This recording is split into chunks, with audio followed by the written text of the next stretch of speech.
Hello បងប្អូននេះធ្លាក់កក់ពីម្សិលមិញ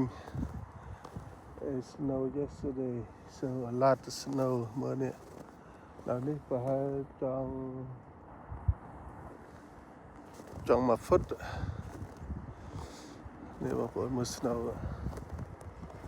snow ធំតែមែនទេបងប្អូនអើយ snow ច្រើនឆ្នាំនេះថ្ងៃលើកទី1នៅ New Jersey snow ហើយកំពុងតែពេញត្រជាក់ហើយ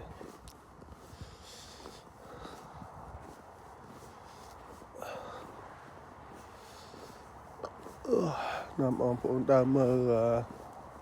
ទេសភាព snow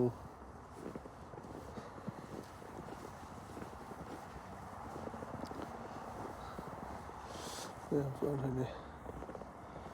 snow ច្រើនមែនទែននៅវត្ត New Jersey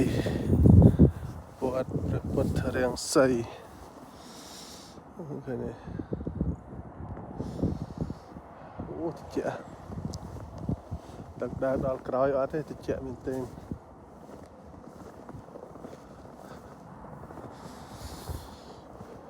snow ពេលវាមកវាជាប់នឹងដើមឈើបងប្អូនមើលស្អាតដូចផ្កាអញ្ចឹង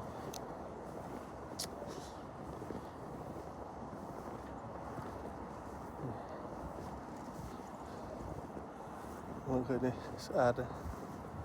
ដូចវាផ្កា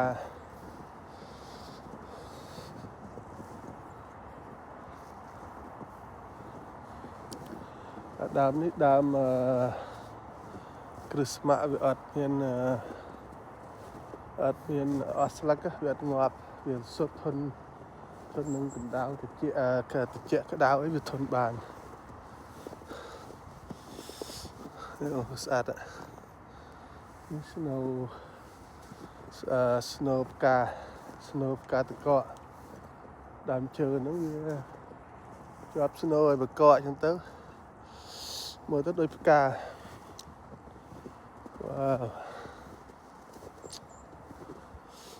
ជាបងប្អូនអើយស្ពឹកដៃស្ពឹកជើងអស់ហើយបងប្អូនមើល